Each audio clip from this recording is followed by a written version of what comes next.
Now with the insert completed, it's time to get back to the tabletop. I'm going to cut this down to size using a circular saw and also the table saw. With this in mind, I'm going to remove the screws that were clamping the two pieces of MDF together. I'll be re-adding them back later, but they'll get in the way during the next few steps. While I already have the layout marked on the bottom, I want to cut the MDF from the top as it reduces the risk of the laminate chipping, and if it does, it'll be on the bottom where you can't see it. With this in mind, I'm going to transfer the marking I've made for the edge of the table over to the top side.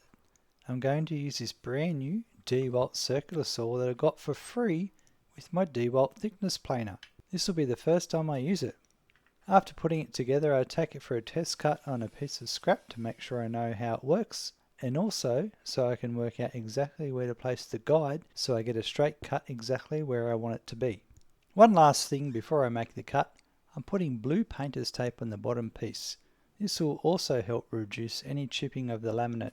So after triple checking my cutting guide is where it should be, I commit to making this first cut, and on inspection it is perfect. It's all square and also clean underneath. I did notice that the scrap dropped off at the end before it was fully cut and tore some of the MDF, but this was in the scrap area so the final piece isn't affected. However, I'll pay attention to this when I make the next cut. I then repeat the steps of transferring the line from the bottom to the top, setting up the cutting guide and then applying the blue tape. Another cut later, I take the time to vacuum that fine MDF dust off me before inspecting the cut. When I started inspecting the cut, it didn't square up, and when I looked underneath, I could see near the end I wandered away from the cut line. I couldn't work out how this happened. I realized that when I was holding the scrap near the end of the cut, I tilted the saw towards the guide. As frustrated as I was, remembering why I don't like circular saws, I decided the best resolution here was to use my router to square the whole face off. This worked exactly as planned, and we're back on track and everything is as it should be. Next up, I'll be cutting the remaining two sides on the table saw. This was super easy as luckily my fence went out wide enough to accommodate for the length of the table, which I've decided to be 30 inches. The width is 23 inches, and after those two cuts I've got my tabletop cut to size. Awesome! Now it's time to prepare some wood that I'm going to glue around the edge of the table to seal the MDF. This is some red gum I have left over from a veranda that I previously built. I have two pieces here that are the lengths I need. So first up, I run one side through the thicknesser to flatten it out and remove the finish that was previously applied. Then I feed the other side through until they are both flat and raw. I give them a sanding over with my orbital sander to remove some of the marks from the thicknessing process. I think the rollers need a clean on my thicknesser. With all that done, I use the jig I created back in part 2 to create a square edge on one side of the lengths.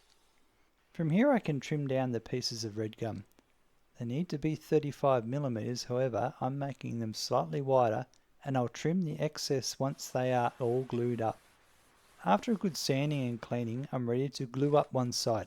I'm starting with the back side, applying enough glue to both surfaces, and then I'm using the weight of the tabletop itself to apply the initial clamping force. You're probably wondering why I'm doing this on the table saw. Well, it's because this is the biggest flat surface I have, so I've got to make do. Anyways, this worked well, and after cleaning some glue squeeze out and waiting a while, I used some clamps to make sure the pieces remain level to the tabletop. I then lay it down flat and apply some other clamps to hold it while it dries.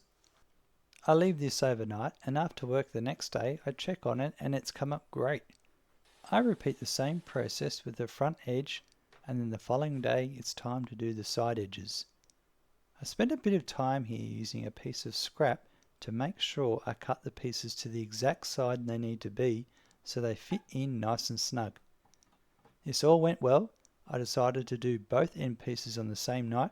I just waited enough time for the glue to do its thing before moving on to the other side.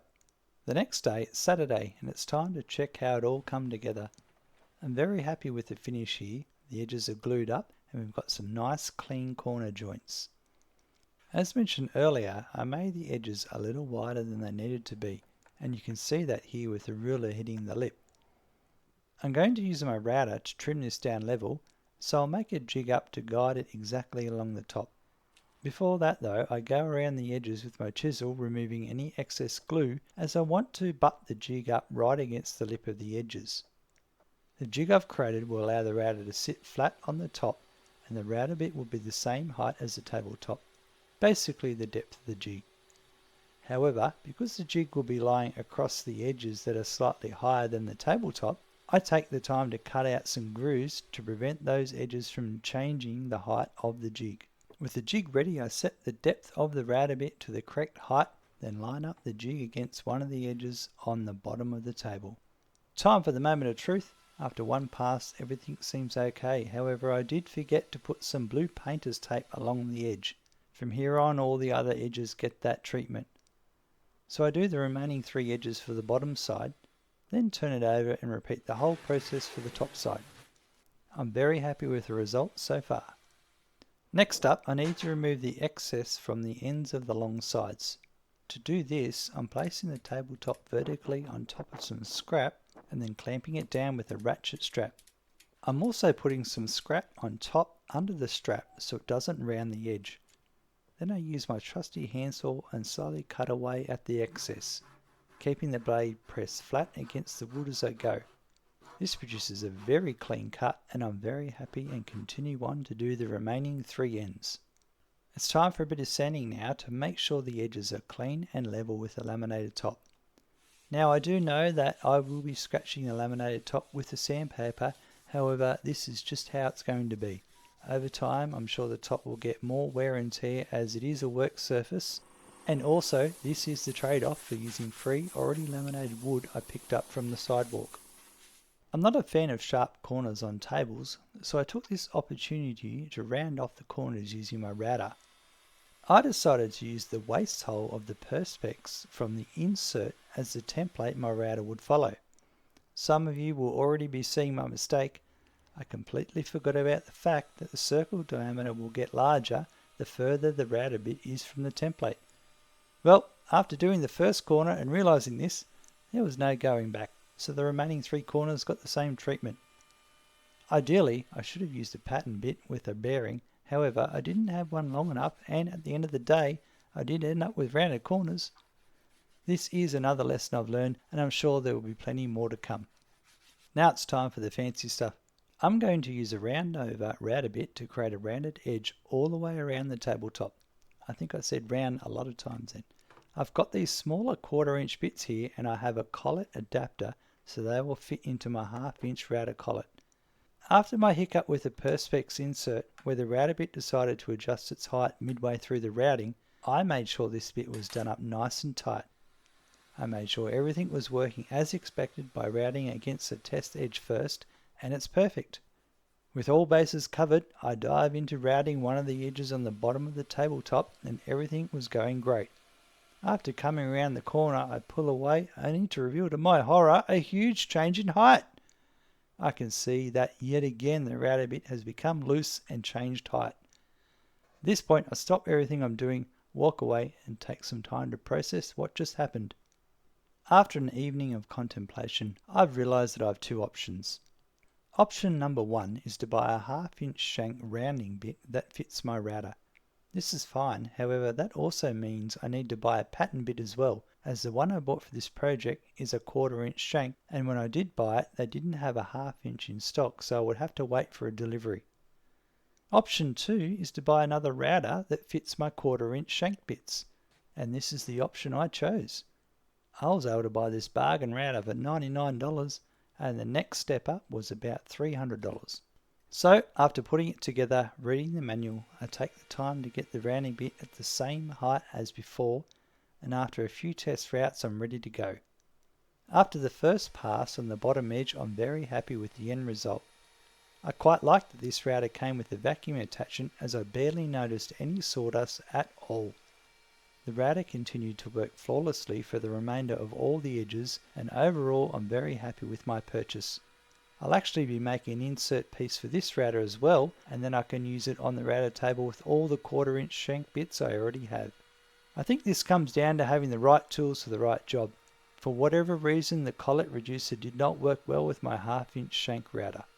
I would love to hear your stories of when something went wrong even after making sure you had all your bases covered. Let me know in the comments below. Anyways, with that drama over, it's time to give the edges a final sanding before I apply a finish to them. I also sanded out the router gouge that occurred. It's barely noticeable, especially if you didn't know that I had an oopsie. I've chosen this natural hard wax, and after applying a little to a sample piece, I'm very happy with how it highlights the red gum wood. I applied this around all the edges, starting on the bottom first, and then turning it over and waxing the top edges. I went off to have some lunch, and when I got back I used a clean rag to polish it up and remove any excess. I'm very happy as to how the tabletop has finished up. On that note, I'm going to end today's episode here, and in the next episode I'll finally attach the tabletop to the frame and cut the insert hole into the top. I'm getting closer to having a working router table and I can't wait. Until next time, bye!